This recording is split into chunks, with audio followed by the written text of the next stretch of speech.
Здравствуйте, меня зовут Лана Ильина. Вы смотрите передачу «История в настоящем».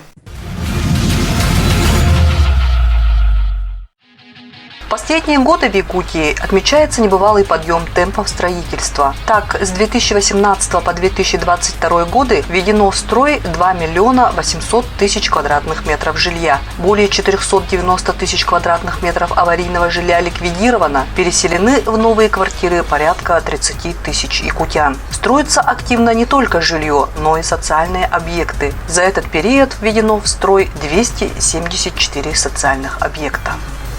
Национальный проект «Жилье и городская среда», программа переселения из ветхого и аварийного жилья предполагает большое количество строительства квадратных метров, позволяющих достичь заданных показателей по вводимым квадратным метрам жилья в целом. В Якутии были поставлены амбициозные цели. Таких темпов строительства республика не знала никогда.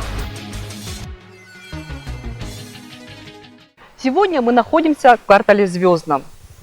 Мы будем разговаривать с первым заместителем председателя правительства Республики Саха-Якутия Кириллом Бычковым. Здравствуйте, Кирилл Евгеньевич. Здравствуйте.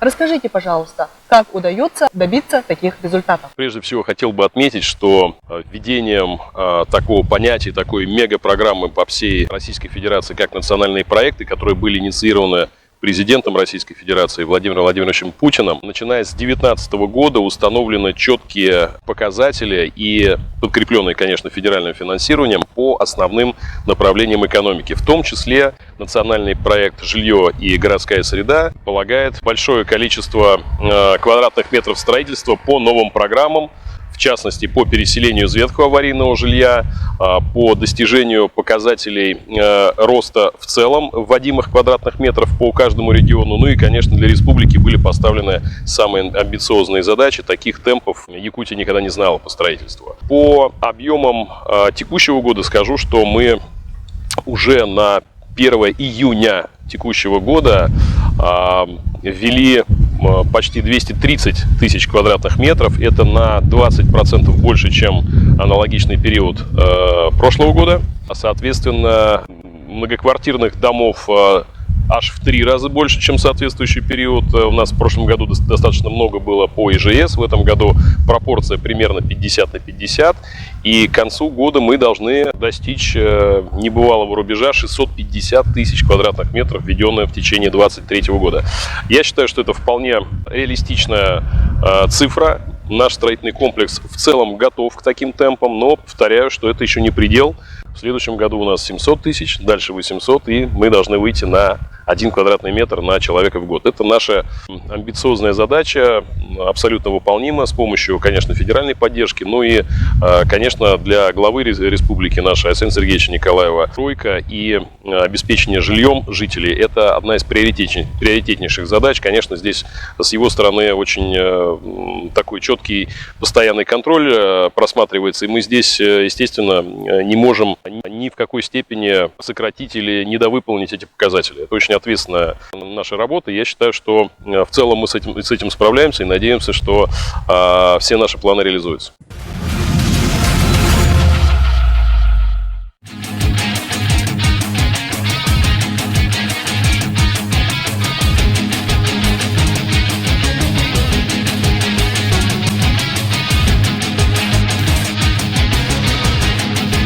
Основная программа – это переселение из ветхого и аварийного жилья. В квартале Звездный на данный момент введено уже 7 первых домов, которые полностью относятся к этой программе. На сегодняшний день квартал Звездный – самый современный и самый спланированный участок жилого фонда в Якутске. Этот район будет расти. Общая площадь жилья будет составлять около 260 тысяч квадратных метров. Они будут построены до 2028 года включительно. Значительную часть жителей из ветхого жилья будут переселять поэтапно именно в этот район. Здесь подведена вся необходимая инфраструктура. Дома построены в нехарактерном для Якутска стиле. Не видно свай, они сделаны на специальных пандусах. Это архитектурное решение позволяет людям заходить прямо с тротуара в подъезд. Согласитесь, лестница – это не совсем удобно для мам с колясками, пожилых, людей с ограниченными возможностями. В новом квартале совсем другой архитектурный облик. Это новый современный стандарт строительства. Он будет выдерживаться во всех новых стройках. Квартал Звездный – это не единственное место, которое является точкой роста правильной застройки.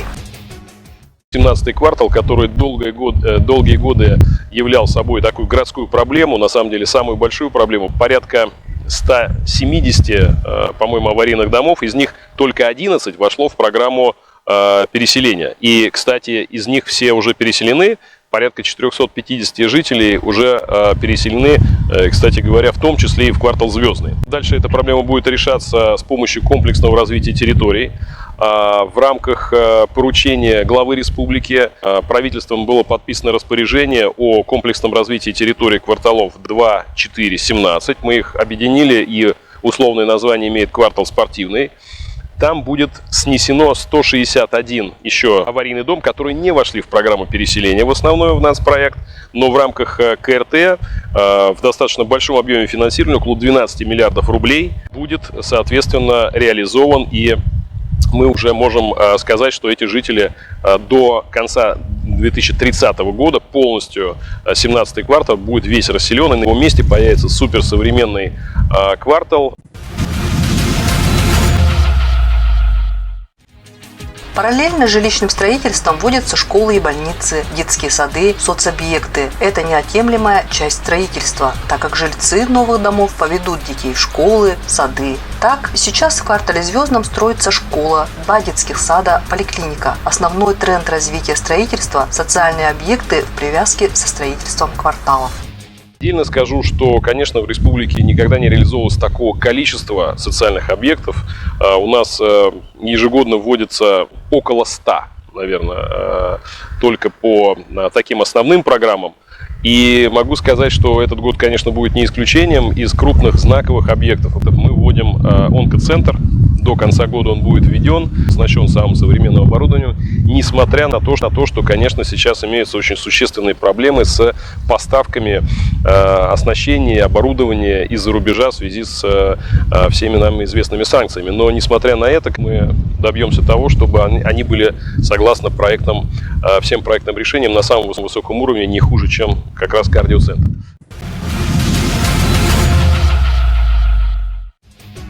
Построена школа на 990 мест в микрорайоне Прометей, которая является большим знаковым проектом. Учитывая наши непростые условия, короткий строительный сезон. Проект является типизированным. Такие школы будут строить и в других районах. В микрорайоне ДСК сейчас уже строится такая школа на 990 мест. Достаточно большая статья в строительстве – это капитальный ремонт. Это не менее важное направление наряду с новым строительством. И с точки зрения правильности, быстроты, экономичности такой подход оправдывает себя. Сроки обычно ставятся в течение бюджетного цикла в течение 1 года. Поэтому в этом году и по школам, и по медучреждениям видно, как ремонтируются фасады зданий и идет капитальный ремонт. Не будем забывать, что стройка — это не только там, где люди живут, но и там, где они выходят во двор.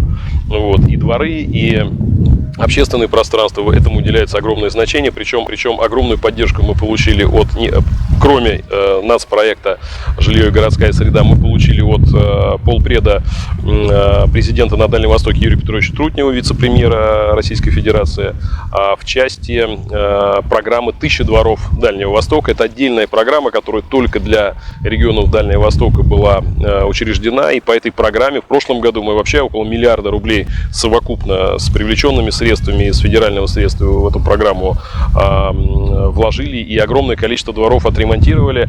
В том числе в городе Якутске было беспрецедентное количество за 1 год сделано, это больше, чем за несколько предыдущих лет. Поэтому я думаю, что эти темпы мы будем наращивать каждый год. К завершению национальных проектов мы должны выйти на темпы практически 1 квадратный метр на человека в год. Вот сколько у нас населения, столько квадратных метров в год мы будем строить. Это, конечно, темпы, которые позволят, во-первых, проблему с жильем, сделать его доступным. Ну и, конечно, мы не забываем о том, что оно должно быть качественным и соответствовать всем самым последним, самым современным требованиям строительной техники.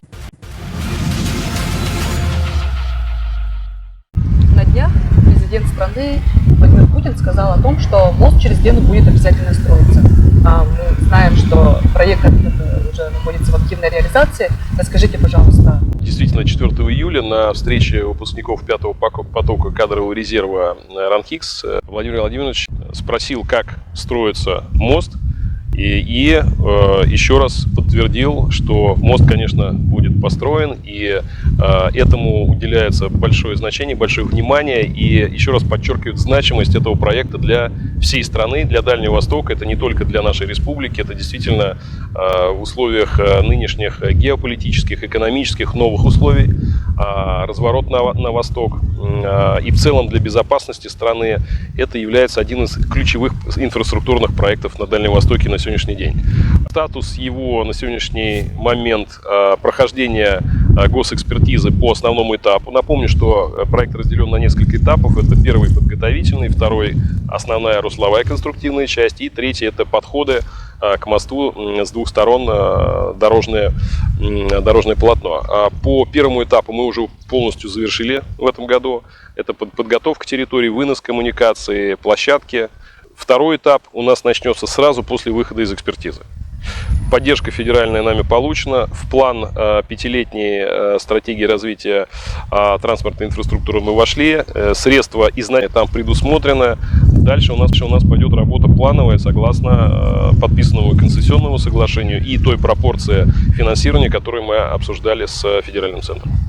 Хочу сказать отдельно, что особое внимание правительству и, в частности, вице-премьера Марата Шакирджановича Хуснуллина к этому проекту позволяет нам сейчас принимать такие очень взвешенные, правильные решения, технические решения. Мы смогли оптимизировать проект более чем на 20% по его стоимости.